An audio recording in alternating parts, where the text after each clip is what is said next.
بسم اللہ الرحمن الرحیم۔ السلام علیکم فرینڈز، مجھے امید ہے آپ سب لوگ ٹھیک ہوں گے۔ فرینڈز، میں آج آپ لوگوں کو علامہ احسان الہی ظہیر کی سیاست کے بارے میں بتاؤں گی اور ان کی زندگی کے بارے میں بتاؤں گی۔ پاکستان کے نامور 16 بیان خطیب علامہ احسان الہی ظہیر سے سیاست دانوں کو آخر ایسا کیا خطرہ تھا کہ ان پر 90 مقدمات قائم تھے؟ وہ فوجی صدر جنرل ضیاء الحق کے بارے میں ایسا کیا کہا کرتے تھے؟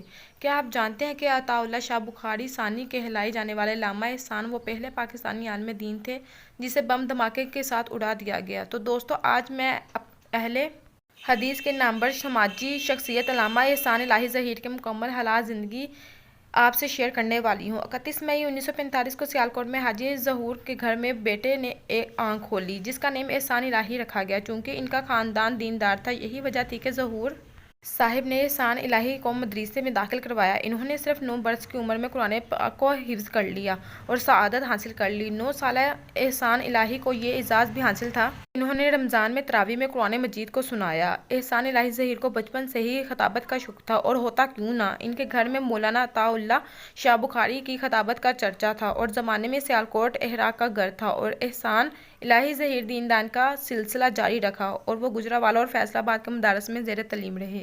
مدارس میں عربیہ کے ساتھ ساتھ انہوں نے پنجاب یونیورسٹی میں پنجابی، اردو اور عربی میں ماسٹر کیا۔ بعد ازاں وہ سعودی عرب چلے گئے اور بعد میں مدینہ یونیورسٹی میں پڑھنے لگے۔ پاکستان واپسی پر انہوں نے خطابت اور امامت کے ساتھ ساتھ سیاست میں بھی حصہ لینا شروع کیا۔ انہوں نے اپنی سیاسی زندگی کی شروعات 1968 میں جنرل ایوب خان کے خلاف تحریک چلانے سے کی۔ جنرل ایوب خان کے بعد یحییٰ کے دور میں بھی انہوں نے تقریر اور تحریر کے ذریعے ابتدا کے مسلح نشینوں کو ٹارگٹ پر رکھا۔ سقوط ڈھاکہ کے بعد جب بھٹو پاور میں آئے تو انہوں نے بنگلہ دیش کو تسلیم کرنے کا اعلان کیا۔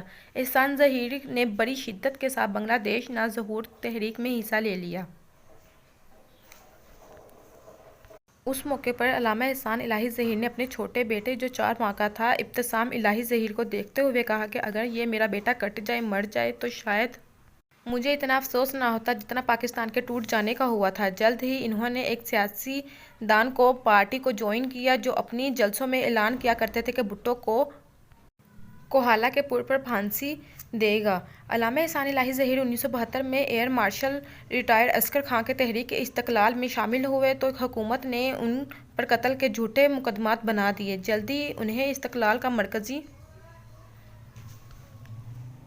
تحریکی سیکرٹری بنا دیا گیا۔ یاد رہے کہ میاں نواز شریف بھی استقلال کے کارکن میں ہوا کرتے تھے۔ بھٹو دور حکومت میں علامہ احسان ظہیر الہی مسلسل قید و بند کی صحبت برداشت کرتے رہے لیکن پھر انہوں نے اپنے لوگوں سے ہی بے وفائی کھائی۔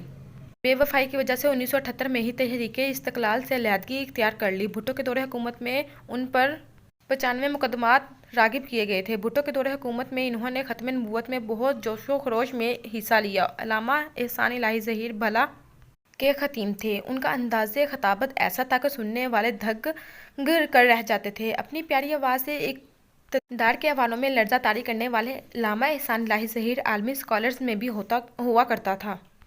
عراقی صدر صدام حسین ہو یا پھر یاسر عرفات یا پھر عالمی سعود، ہر ایک سے ان کی دوستی تھی۔ جنرل ضیاء کے مارشلز کے بعد فوجی پالیسیوں سے کھل کر اختلافات کیے تب وہ ڈاڈی کے سٹیج میں نظر آتے تھے۔ تب جنرل ضیاء ان پر خوب ہنسا کرتے تھے کیونکہ جنرل ضیاء کے پنجاب میں سب سے بڑے دشمن اور مخالف احسان الہی تھے۔ مارشل لاء کو اسلام کے اصولوں کے مطابق قرار دیتے وہ کہا کرتے تھے کہ جنرل ضیاء نہ ہی اسلام نافذ کر سکتا ہے اور نہ ہی جمہوریت کو راغب کیا۔ علامہ احسان نے 3 جماعتوں کو اکٹھا کرکے ایک سیاسی اتحاد بھی بنایا جو زیادہ عرصہ نہ چل سکا۔ پھر انہوں نے اپنی تمام تر توانائی اپنی جماعت کو سیاسی قوت بنانے میں صرف کر دی۔ ایسے وقت میں جنرل ضیاء کی آنکھوں میں آنکھیں ڈال کر فوجی عامر کو چیلنج کیا کہ جب مسئلہ ایک اہل حدیث نامی گرامی علماء مارشل لاء جنرل ضیاء الحق کے ہاتھوں میں ہاتھیں ڈالے ہوئے ہیں تو ان کی کیب میں نظر آتے ہیں۔ یہ 23 مارچ 1987 کا دن تھا۔ علامہ احسان الہی ظہیر کا لچک سنگھ لاہور میں ایک بڑے جلسے میں مردود تھے۔ 11:35 میں علامہ نے تقریر جاری کی۔ انہوں نے علامہ اقبال کا یہ شعر پڑھنا شروع کیا: کافر ہے تو شمشیر پر کرتا ہے بھروسہ، مومن ہے بے تاب بھی۔ ابھی اتنا ہی الفاظ بولے تھے کہ اسٹیج پر ان کے بائیں جانب اچانک بم دھماکہ ہو گیا۔ علامہ حبیب الرحمن سمیت اور کئی لوگ بھی جاں بحق ہو گئے جبکہ علامہ احسان الہی ظہیر زندگی اور موت کی کشمکش میں مبتلا تھے۔ سعودیہ کنگ شاہ بن عبدالعزیز کی خواہش پر انہیں ملٹری ہاسپٹل ریاض سے منتقل کر دیا گیا کہ شاید بہت دیر ہو چکی تھی اور وہ یہاں 23 مارچ کو خالق حقیقی سے جا ملے۔ شیخ عبدالعزیز نے ریاض میں ان کی نماز جنازہ پڑھائی۔ بعد میں مسجد نبوی میں بھی نماز جنازہ ادا کی گئی۔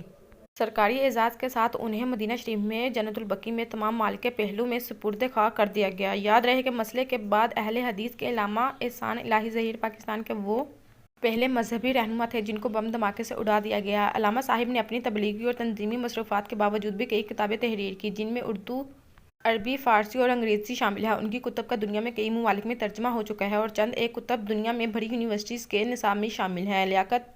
لیاقت باغ راولپنڈی، قلعہ کونا قاسم باغ ملتان، دھوبی گھاٹ فیصل آباد، شیرا والا باغ گجرانوالہ وغیرہ پاکستان کا شاید کوئی ہی ایک شہر ہوگا جس میں احسان ظہیر الہی نئے نہ گرجا برسا ہو۔ چنیوڑ کے ایک جلسے کے دوران بوندا باندی شروع ہو گئی اور دیکھتے ہی دیکھتے موسلادھار بارش شروع ہو گئی، اور جب دیکھا کہ لوگ بارش کی وجہ سے پریشان ہیں تو احسان الہی ظہیر نے اپنے سر سے جناح کیپ اتار دی اور آستین چڑھا لی اور گرجدار آواز میں بولے کہ تم بارش سے بھاگتے ہو، بارش کیا شے ہے، مجھے وہ دیوانے چاہیے جو گولیوں کے سامنے ڈٹ کر کھڑے ہو جائیں۔ عوام کا یہ سننا تھا، جو کوئی جہاں کھڑا تھا وہیں بیٹھ گیا۔ گاش شعوری، گاش کشمیری جب علامہ ظہیر الہی کا خطاب سنتے تو بے اختیار گلے سے لگا کر انہیں دوائیں دیتے، اور لکھنے والے نے کیا خوب لکھا ہے کہ علامہ صاحب کی خطابت سن کر محسوس ہوتا ہے کہ خوبصورت الفاظ لائن لگا کر کھڑے ہیں اور علامہ ان سب میں انتخاب کرتے چلے جا رہے ہیں۔ ان کا انداز خطابت دیکھ کر لوگ انہیں عطا اللہ شاہ ثانی کہا کرتے تھے۔ علامہ احسان الہی ظہیر نے اپنی زندگی میں دنیا کے بیشتر ممالک کے دورے کیے۔ سعودیہ اور مشرقی کئی ممالک کے ساتھ ساتھ دھرما، Italy, Spain, France, Germany, England, بیانا، امریکہ، چین، Thailand, Japan, Kenya, Bangladesh, عراق، افغانستان اور بھارت کے علاوہ کئی ممالک کے دورے کیے۔ مجھے امید ہے فرینڈز آج آپ لوگوں کو میری ویڈیو بہت پسند آئی ہوگی، اور میرے چینل کو سبسکرائب بھی کریں اور بیل آئیکن کو کلک بھی کریں تاکہ میری آگے بھی اچھی ویڈیوز آپ لوگوں کو ملتی رہیں۔ تب تک کے لیے دوستو اپنے پیاروں اور اپنا خیال رکھیے گا۔ اللہ حافظ۔